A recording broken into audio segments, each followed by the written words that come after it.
杨开，你入门3年，147场挑战无一获胜，此次以名相搏，境界却毫无提升，你图什么？乱柿子，随便你。Halo guys, apa kabarnya hari ini? Masih baik-baik aja kan? Di video kali ini kita akan melanjutkan cerita Donghua Martial Peak. Oke, nggak usah lama-lama lagi, kita langsung aja ke ceritanya.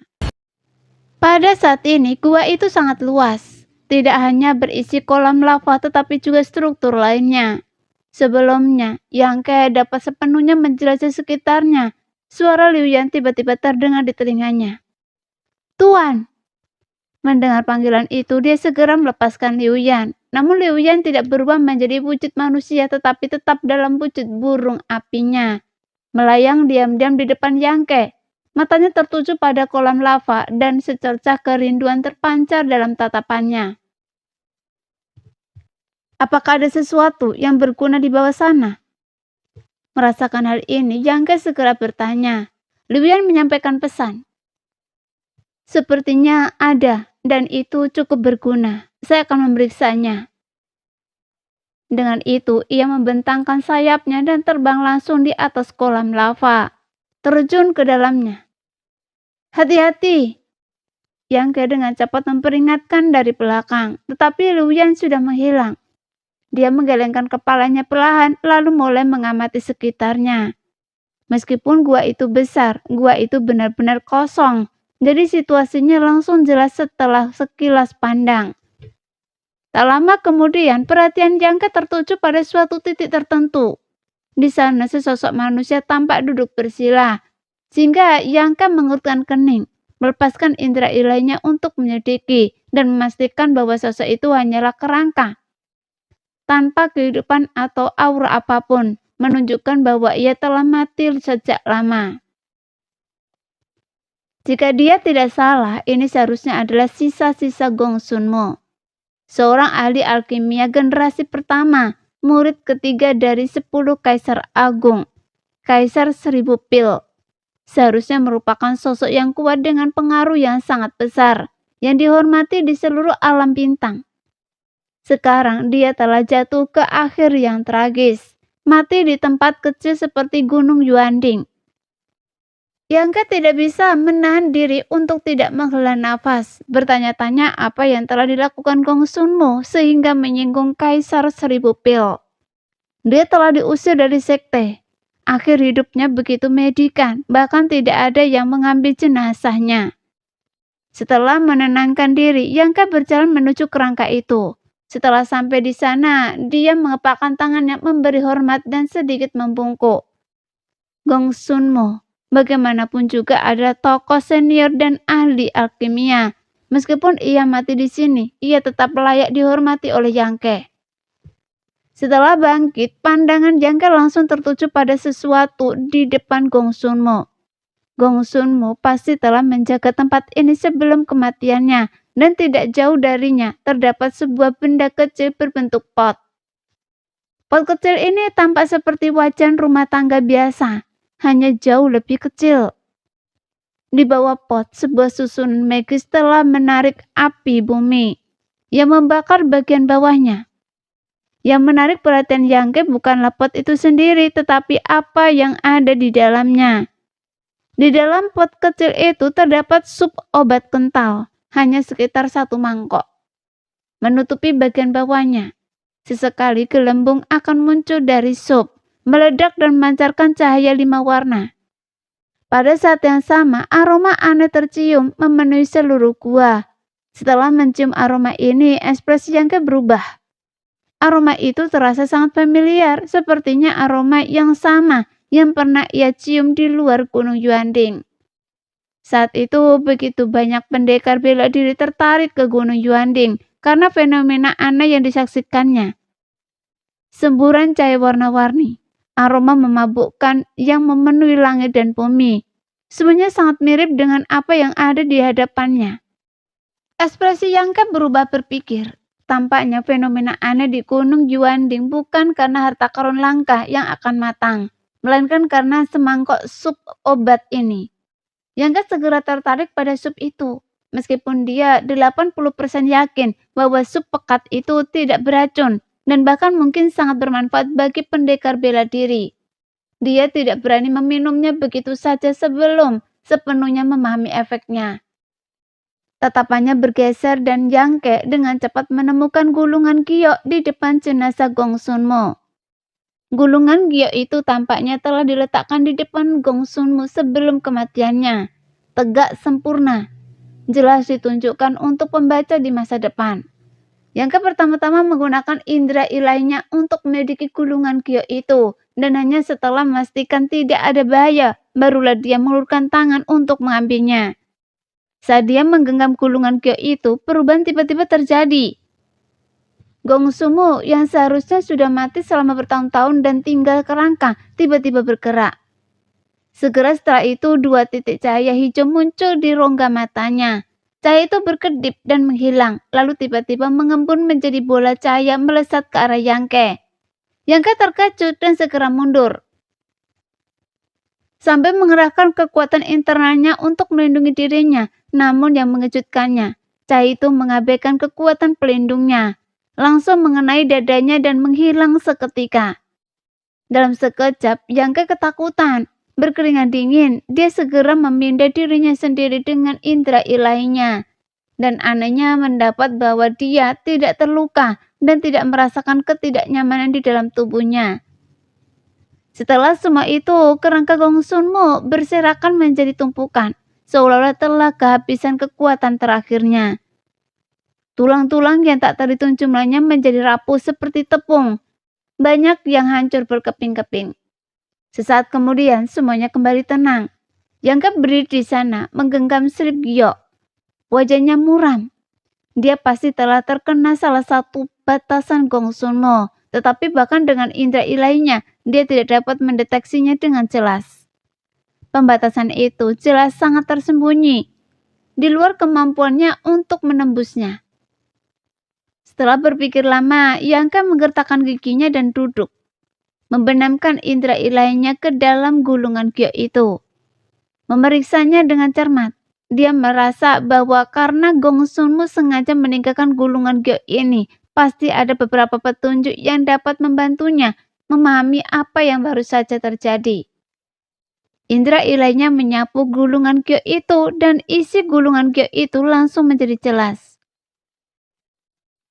Saya Gong Sun-mo, murid ketiga Kaisar Agung Miaodan.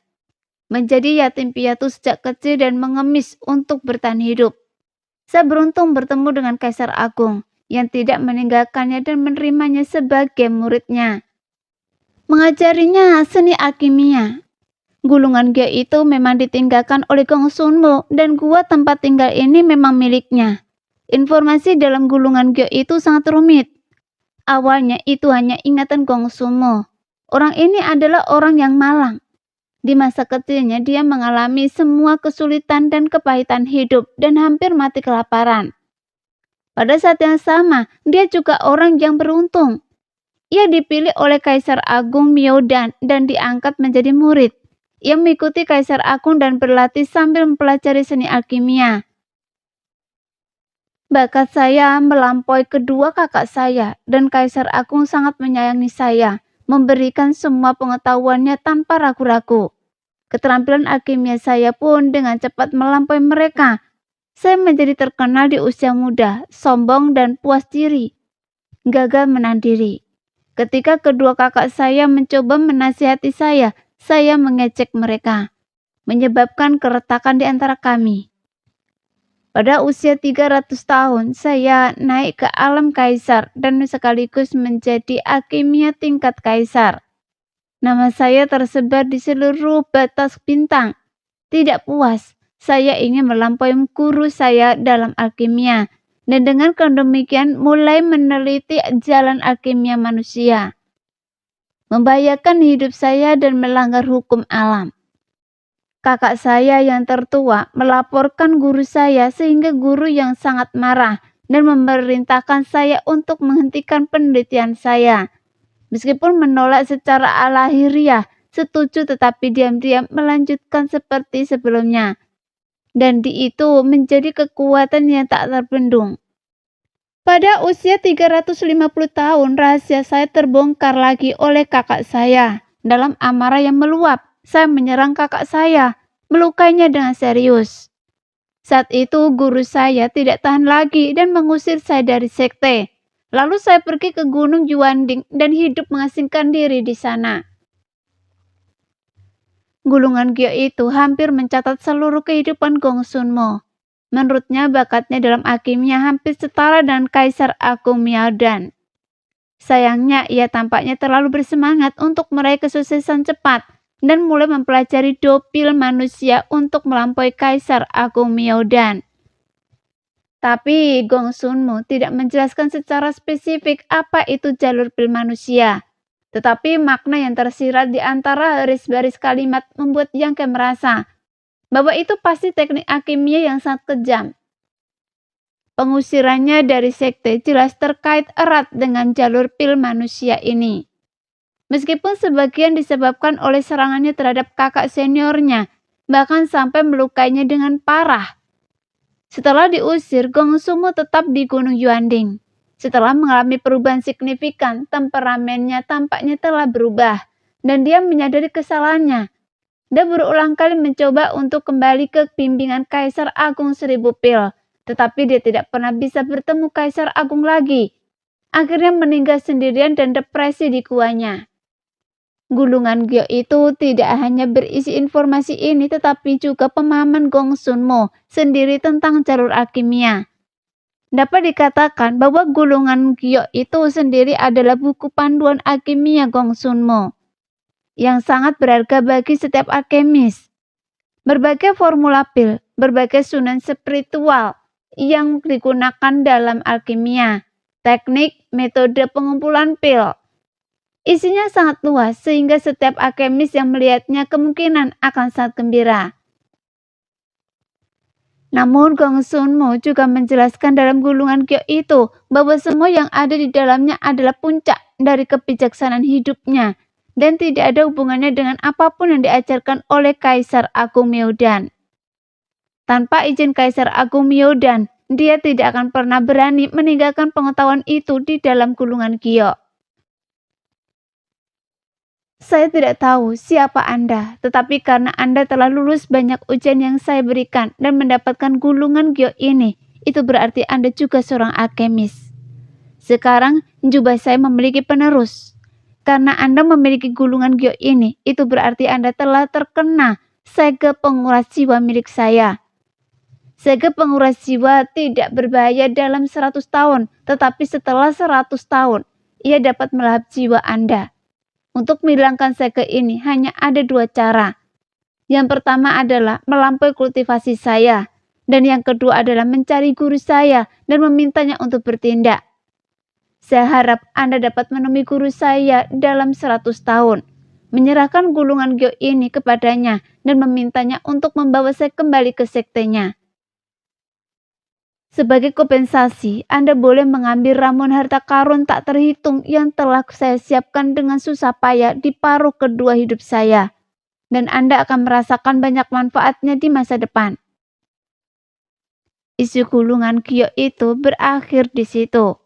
Setelah membacanya, Yang Ke memegang gulungan Gyo itu, menghela nafas panjang dan meredakan kekhawatirannya. Setidaknya sekarang dia tahu tipuan macam apa yang baru saja menipanya. Sege jiwa layu kemungkinan adalah batasan yang ditempatkan oleh Gong Sunmo sebelum kematiannya. Selama seseorang mendapatkan gulungan Gyo ini, sege jiwa layu akan segera aktif dan tercetak di tubuh orang yang mendapatkannya. Segel ini tidak berbahaya dalam 100 tahun, tetapi setelah 100 tahun, ia akan melahap jiwa. 100 tahun bukanlah waktu yang singkat, jadi Yang Ke tidak perlu khawatir tentang apapun untuk saat ini. Selama dia bisa melampaui tingkat kultivasi Gong Sunmo dalam 100 tahun, dia bisa menghilangkan segel jiwa layu. Meskipun Yang Ke tidak tahu tingkat kultivasi Gong Sunmo sebelum kematiannya, itu pasti berada di alam kaisar. Dan Yang Ke merasa percaya diri menerobos alam kaisar selama 100 tahun. Satu-satunya kekhawatirannya adalah Gong Sunmo berada di tingkat ketiga alam kaisar. Jika demikian, maka ia harus mencapai posisi Kaisar Agung untuk menghilangkan segel jiwa layu sendirian. Setelah berpikir sejenak, Yangke dengan hati-hati menyimpan gulungan gio itu. Dia cukup santai, karena tahu bahwa memikirkan segel jiwa yang layu itu tidak ada gunanya. Jadi dia berhenti memikirkannya. Dia mengalihkan pandangannya kembali ke panci kecil sup obat. Menurut informasi yang tertulis di gulungan gio, panci kecil sup ini adalah sup obat yang langka dan berharga yang diseduh oleh Gong Sunmu di masa tuanya. Yangke tidak tahu terbuat dari bahan apa atau efek ajaib apa yang dimilikinya. Tetapi karena sup ini merupakan kompensasi untuk segel jiwa yang layu, pasti bermanfaat untuk dikonsumsi. Terlebih lagi, gua Gong Sunmu telah ada selama beberapa ribu tahun dan waktu sejak kematiannya tentu tidak singkat. Dengan kata lain, panci sup ini telah diseduh di sini setidaknya selama 1 atau 2.000 tahun. Itu juga berkat susunan sihir yang memanfaatkan kekuatan api bumi untuk terus menyeduhnya. Jika tidak, panci sup ini mungkin sudah lama menjadi sampah. Gunung Yuanding selalu sepi dan tidak diperhatikan oleh para pendekar bela diri. Ini kemungkinan besar disengaja oleh Gong Sunmu. Seolah ahli alam kaisar yang kuat dapat dengan mudah menyembunyikan kebocoran energi spiritual dari Gunung Yuanding, menciptakan kamuflase yang membuat orang salah mengira itu adalah gunung tandus. Baginya itu tidak sulit. Munculnya cahaya terang dan aroma harum menarik perhatian para pendekar yang menyaksikannya. Fenomena ini jelas disebabkan oleh ramuan obat. Ketika harta karun luar biasa matang, mereka menyebabkan fenomena surgawi. Demikian pula penyempurnaan yang berhasil dari harta karun rahasia dan ramuan tingkat tinggi juga dapat memicu fenomena surgawi. Fenomena di Gunung Yuanding jelas disebabkan oleh keberhasilan pembuatan ramuan obat ini, karena sudah berhasil dibuat dan sangat bermanfaat baginya. Yangke tentu saja tidak punya alasan untuk melepaskannya. Dia duduk bersila di depan panci kecil itu, menyalurkan kekuatannya untuk memutuskan energi api bumi yang ditarik oleh susunan tersebut.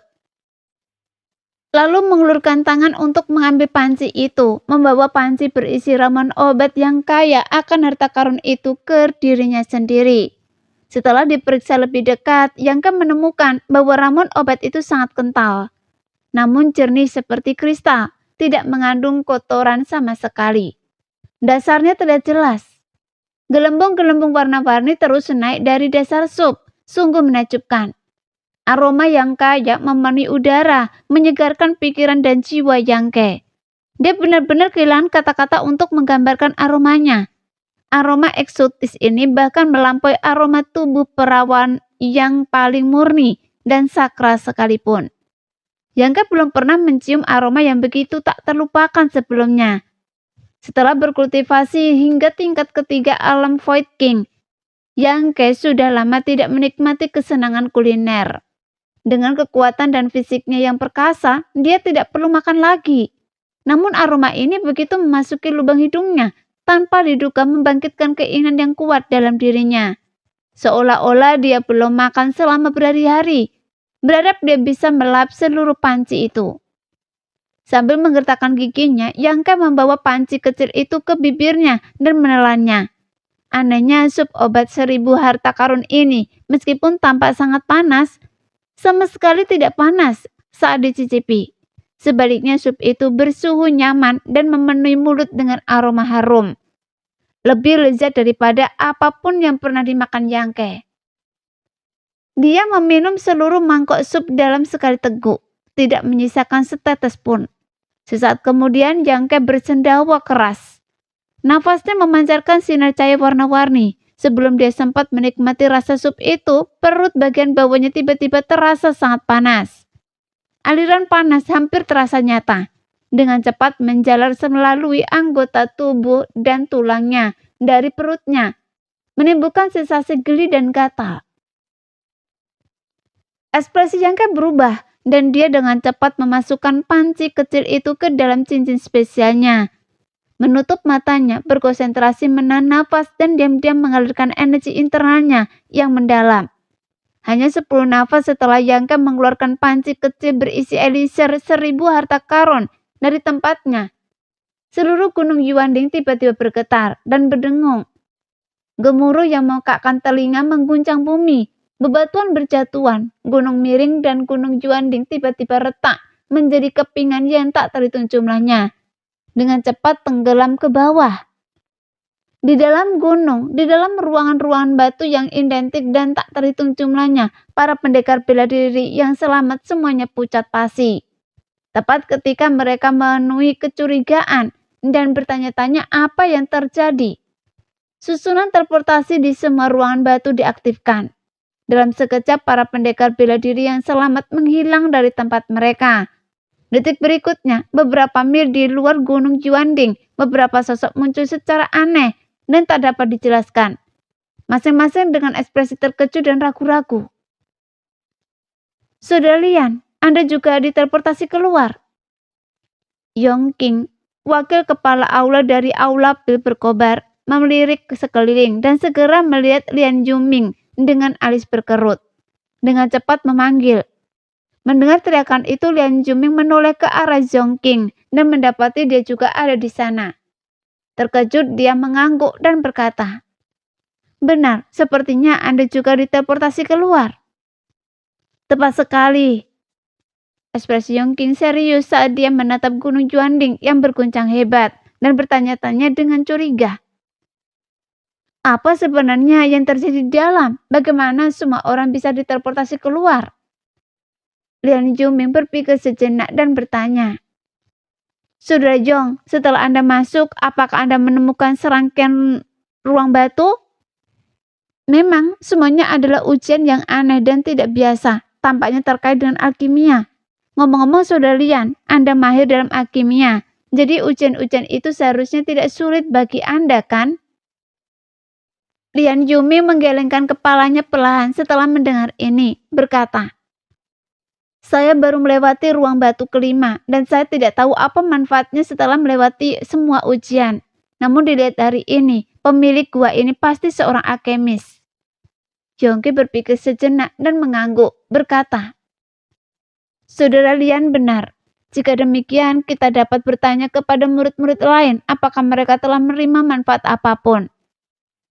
Sambil berbicara, Zhongking menoleh untuk melihat sekeliling dan ketika dia mendapati bahwa hanya sebagian kecil murid elitnya yang tersisa, ekspresinya berubah. Tiba-tiba pemandangan tertuju pada sosok yang tidak jauh, dan dia bertanya dengan terkejut, "Itu Anda?" Tidak jauh dari sana, Kang Siran tampak tak berdaya. Saat ia bergerak di gunung Yuanding, ia diteleportasi keluar dan mendapatkan dirinya terjepit di antara banyak murid aula api berkobar. Ia tidak berani melakukan gerakan gegabah karena takut menimbulkan kesalahpahaman. Sekarang setelah diperhatikan oleh Zhongking, ia hanya bisa tersenyum hormat dan menangkupkan tinjunya berkata, "Kang Siran, manajer toko Pirro di kota hutan Mample, menyapa kedua wakil ketua aula." "Toko Pirro?" Mata Lian Yuming menyipit mendengar ini. "Toko Pirro dari kamar dagang asal ungu?" "Memang." Kang Siran mengangguk, merasa lega. Mengungkap identitasnya saat ini benar-benar karena kebutuhan. Lagi pula kekuatannya lebih rendah dan ia hanya bisa menggunakan nama kamar dagang asal ungu untuk mengintimidasi mereka. Benar saja, setelah mengetahui latar belakang Kang Siran, Zhongking dan Lian Yuming saling bertukar pandang, menekan permusuhan awal mereka. Yang pertama berkata, "Saya tahu tentang toko Pirroh. Jadi Anda adalah manajer Kang dari toko Pirroh. Mohon maaf." "Wakil ketua aula Zhong, Anda terlalu baik," jawab Kang Siran dengan tenang. "Manajer Kang, apakah Anda tahu persis apa yang terjadi di dalam gunung Yuanding?" tanya Yongking dengan suara berat. Kang Siran menggelengkan kepalanya dan berkata, "Saya sama sekali tidak tahu dan tidak mengerti." "Saya ingat, manajer Kang pernah ditemani seorang teman. Di mana dia sekarang?" tanya Lian Yuming dengan penuh pertimbangan. Mendengar ini, wajah Kang Siran menjadi gelap. Dia melirik ke arah gunung Yuanding dan menghela nafas. Karena saudara yang tidak muncul di sini, dia pasti mengalami kemalangan di dalam. Sepertinya aula Anda juga telah kehilangan cukup banyak murid. Ujian di dalam Gunung Yuanding sebenarnya tidak mudah. Dia benar-benar percaya Yang Ke telah tewas di Gunung Yuanding. Lagi pula bahkan para ahli alam sumber Do, Zhongqing dan Lian Yuming telah diteleportasi keluar. Nasib mereka yang tidak diteleportasi mudah dibayangkan. Untuk sesaat, Kang Siran merasakan kesedihan yang mendalam. Sebagian karena dia belum menemukan pil sumber Do yang dibutuhkannya di Gunung Yuanding. Dan sebagian lagi karena kematian Yang Ke yang tak terduga.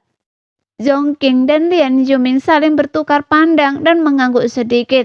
Mereka tidak melihat kepalsuan dalam ekspresi Kang Siran dan tidak berniat untuk berdebat dengannya. Lebih lanjut, Yongking berkata, "Kalau begitu manajer Kang, mohon terima belasungkawa kami dan pergilah." Gunung Yuanding bagaimanapun juga berada dalam lingkup pengaruh aula api berkobar saya. Kita perlu mencarinya lagi. Kang Siran dengan mudah memahami perintah yang jelas untuk pergi ini. Setelah menghela nafas panjang, dia mengepakkan tangannya memberi hormat kepada Zhongqing dan Lian Yuming, lalu berbalik dan terbang menuju kota hutan Mample. Beberapa saat kemudian disertai dengan raungan yang memekakkan telinga, seluruh Gunung Yuanding runtuh sepenuhnya. Setelah semuanya tenang, Yongking dan Lian Yuming memimpin murid-murid aula api berkobar yang tersisa untuk mencari runtuhan Gunung Yuanding. Sayangnya, setelah mencari selama 2 bulan penuh, hampir mengosongkan seluruh gunung yang runtuh. Mereka tetap tidak menemukan apapun. Mereka hanya menemukan mayat beberapa murid yang telah meninggal secara tragis. 2 bulan kemudian, aula api berkobar tidak punya pilihan selain mengungsi. Jauh di bawah tanah, di dalam sebuah gua, terdengar raungan konstan Yang Ke, seperti binatang buas yang terluka. Jika ada yang bisa mendengarnya, mereka mungkin akan melarikan diri ketakutan.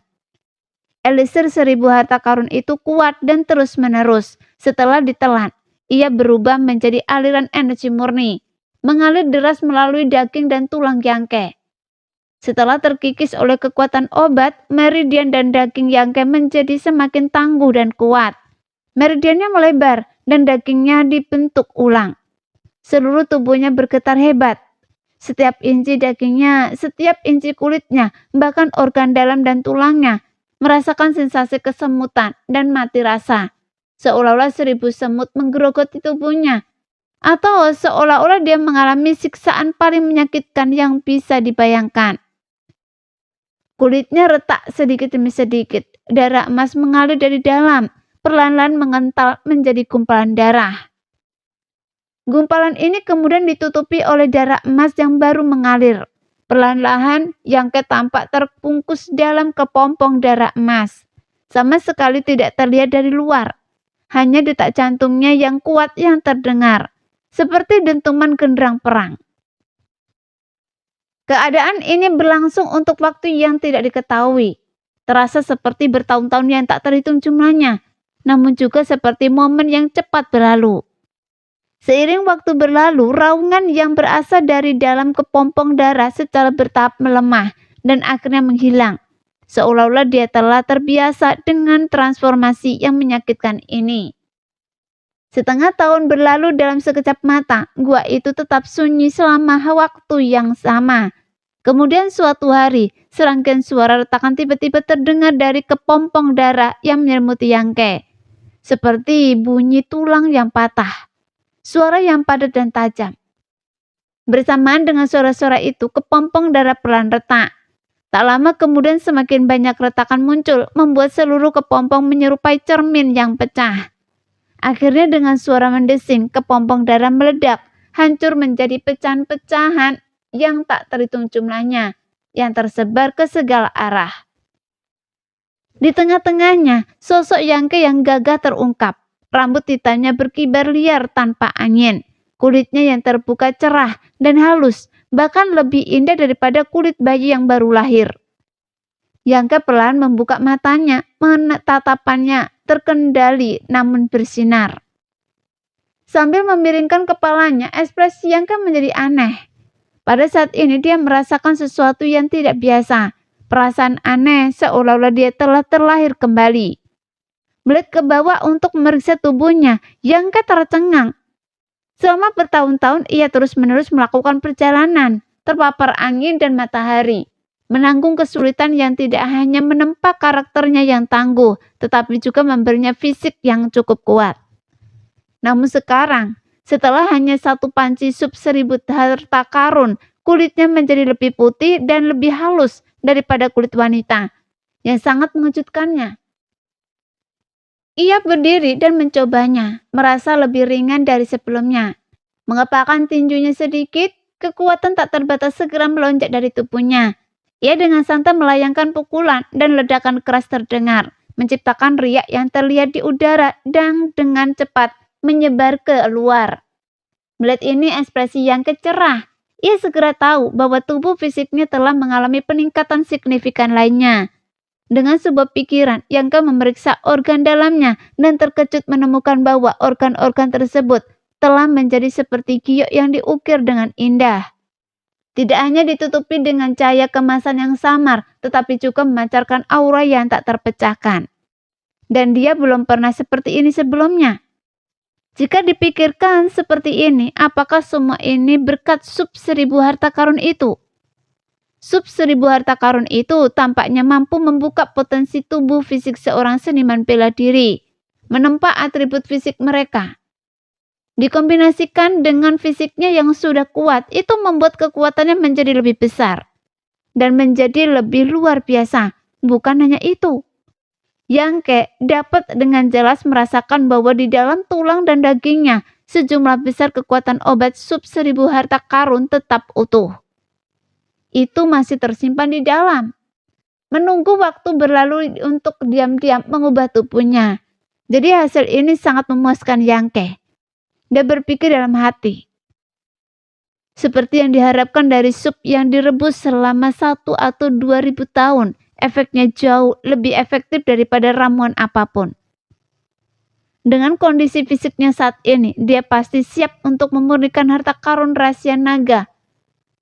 Sambil berpikir demikian, Yang Ke memeriksa kekuatannya sendiri lagi. Memeriksa ini langsung mengejutkannya.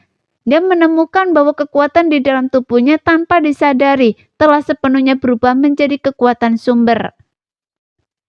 Tanpa jejak energi suci, kekuatan sumber adalah tingkatan yang lebih tinggi daripada energi suci dan merupakan fondasi bagi para praktisi bela diri alam sumber Do untuk berkomunikasi dengan hukum langit dan bumi, serta memobilisasi kekuatan langit dan bumi. Tanpa kekuatan sumber, seorang praktisi bela diri tidak akan bisa menuju ke alam sumber Do. Pemahaman Yang Ke sendiri tentang kekuatan hukum sudah cukup.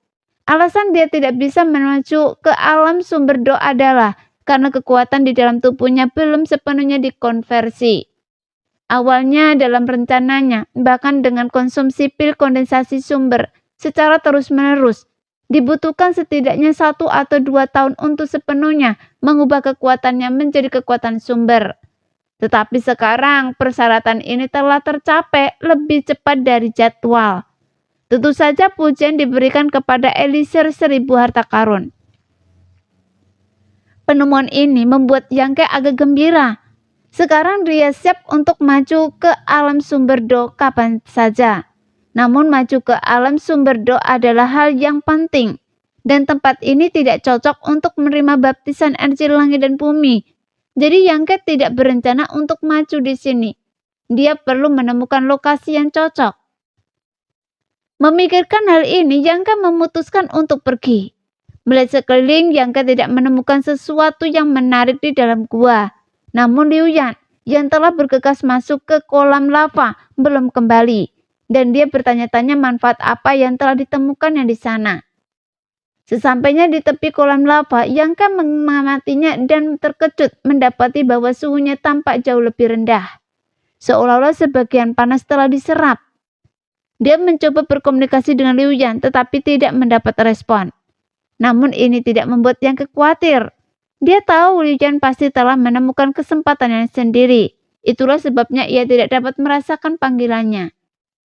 Dengan pemikiran itu, dia memutuskan untuk mengabaikan Liu Yan dan mulai mencari jalan keluar. Gua itu tidak besar, hanya terhubung oleh satu lorong. Dia dengan cepat menemukan susunan teleportasi di ujung lorong, mengaktifkannya dan segera menghilang dari gua.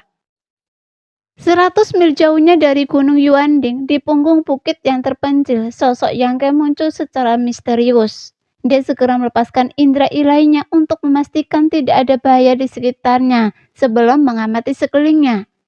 Sesaat kemudian, sosoknya menjadi kabur, berubah menjadi seberkas cahaya dan melesat ke kejauhan. Yangke tidak berniat kembali ke kota hutan Mample. Masalah terpentingnya saat ini tentu saja adalah maju ke alam sumber Do. Jadi dia perlu menemukan tempat yang tenang di mana dia tidak akan diganggu. Beberapa hari kemudian, dia mendarat di sebuah gunung terpencil. Dia melihat sekeliling, mengangguk sedikit dan cukup puas. Meskipun tempat ini terpencil dan energi spiritual langit dan bumi tidak terlalu melimpah, tempat ini luas dan jarang dikunjungi orang. Tidak seperti seniman bela diri lainnya, dia tidak memiliki banyak kerabat, teman, atau latar belakang sekte. Dia tidak akan memiliki siapapun untuk melindunginya selama kemajuannya. Jadi dia hanya bisa memilih tempat seperti itu. Energi spiritual yang tidak mencukupi bukanlah masalah. Dia bisa saja menempatkan lebih banyak kristal sumber di sekitarnya untuk mengisi kembali energi spiritual yang dibutuhkan untuk kemajuan. Namun untuk berjaga-jaga, dia tetap menghabiskan 2 hari dengan hati-hati mencari area dalam radius 1000 mil. Membasmi beberapa binatang iblis yang telah menetap di sana. Sebelum kembali, maju ke alam yang lebih tinggi sangat penting bagi setiap seniman bela diri. Tidak seperti menembus tingkat yang lebih rendah. Kegagalan dapat merusak fondasi seni bela diri mereka secara parah, menyebabkan mereka tidak pernah pulih atau bahkan menyebabkan kematian mereka akibat pembaptisan energi langit dan bumi. Dia tentu saja harus berhati-hati. Kemudian, dia melepaskan ibu serangga iblis dan serigala petir api biru, memerintahkan mereka untuk menjaga arah yang berbeda. Dia percaya bahwa dengan 2 binatang buas darah yang melindungi mereka, seharusnya tidak ada masalah besar. Setelah melakukan semua ini, dia akhirnya merasa tenang untuk bersiap. Dia tidak langsung mencoba menembus hambatan alam sumber Do, tetapi dengan santai mengeluarkan kuali giok hitam dan gulungan giok yang ditinggalkan oleh Gong Sun Mo. Dengan tekun memurnikan kuali giok hitam sambil menanamkan jiwa ilahi dan jejak hidupnya ke dalamnya. Bersama dengan itu, dia menjelajahi pengetahuan alkimia yang terkandung dalam gulungan giok. Dahulu kala, Yangke telah mencoba menggunakan alkimia untuk menstabilkan pikirannya sebagai persiapan untuk terobosan. Sebuah metode yang selalu terbukti efektif. Jadi dia melakukan hal yang sama kali ini. Waktu berlalu perlahan. Yangke tampaknya telah sepenuhnya melupakan tujuan awalnya datang ke sini. Dia sepenuhnya tenggelam dalam dunia menyerap pengetahuan tentang alkimia. Informasi alkimia yang tersimpan dalam gulungan giok mungkin sangat mendalam dan sulit dipahami oleh orang lain. Tetapi bagi Yangke, yang pernah memicu suara alkimia Do Agung dan mendapatkan sekilas prinsip-prinsip utama alkimia, informasi itu mudah dipahami.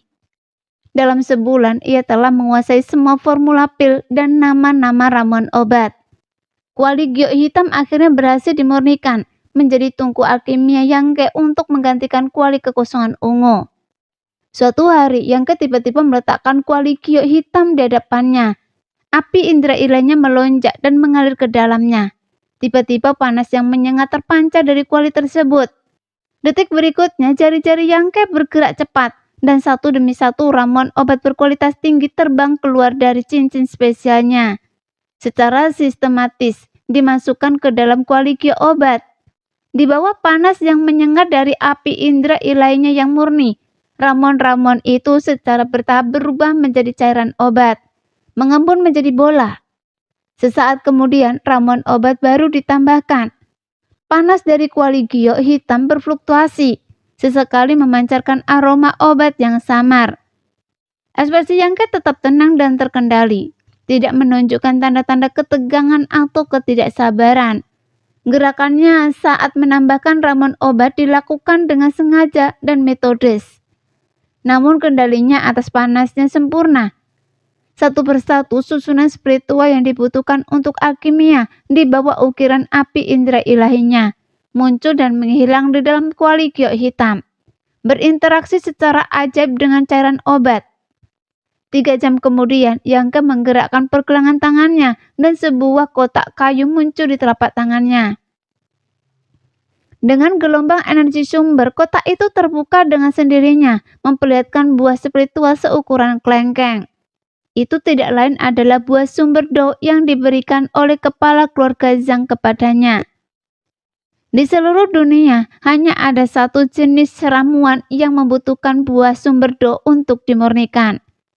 Pilih sumber do yang membuat semua seniman bela diri tingkat 3 Raja Kekosongan sangat iri. Jika para ahli tingkat Raja Kekosongan itu tahu bahwa Yangke sebagai seorang alkemis tingkat Raja Kekosongan dengan gegabah memurnikan buah sumber do, mereka mungkin akan ingin membunuhnya. Pilih sumber do bukanlah ramuan biasa. Buah sumber do, bahan utamanya hanya ditemukan di segelintir pohon di seluruh wilayah selatan, khususnya di tanah suci bela diri surgawi. Lebih jauh lagi, buah ini selalu digunakan secara eksklusif oleh para alkemis itu sendiri dan tidak pernah dijual. Nilai dan kelangkaannya yang luar biasa sudah jelas. Jadi alkemis manapun yang berani menggunakan buah sumber do untuk memurnikan pi sumber do pasti berada di tingkat sumber do. Tidak ada alkemis tingkat Raja Kekosongan yang berani bercanda tentang buah spiritual seperti itu. Namun Yangke melakukan hal itu. Jika dia berhasil, dia pasti akan menembus hambatan alkimianya dan maju ke tingkat sumber do dalam sekejap. Jika dia gagal, buah sumber do yang sangat berharga itu akan berubah menjadi tumpukan sisa hangus. Setelah mengeluarkan buah sumber do, ekspresi Yangke yang biasanya tenang menjadi agak serius. Tetapi tanpa ragu sedikit pun, dia melemparkan buah sumber do ke dalam kuali giok hitam. Segera dia menutup rapat tutupnya. Ekspresinya serius dan tangannya mulai bergerak lincah seperti kupu-kupu yang berterbangan di antara bunga-bunga. Saat segel tangan berubah, cairan obat di dalam kuali giok hitam terus bergejolak, mengeluarkan suara gemericik. Satu demi satu susunan roh tak terlihat lahir, hancur dan terus berputar tanpa henti di dalam kuali giok hitam. Keringat perlahan muncul di dahi Yangke, seolah-olah sesi alkimia ini adalah tugas yang sangat berat baginya, dan ini berlanjut selama 5 jam penuh. Konsentrasi mental yang berkepanjangan telah membebani Yangke, dan wajahnya sedikit pucat. Setelah 5 jam, dia dengan santai menarik segel tangannya, menarik nafas dalam-dalam, dan dengan cepat mengambil beberapa pil penyembuh roh dari cincin spesialnya, lalu menelannya. Tungku alkimia terus berdengung, cairan obat yang tak terhitung jumlahnya melebur dan berubah di dalamnya, kemudian mengalami perubahan ajaib. Nah, sekian dulu cerita kali ini, kita lanjut lain hari ya guys ya. Bye-bye.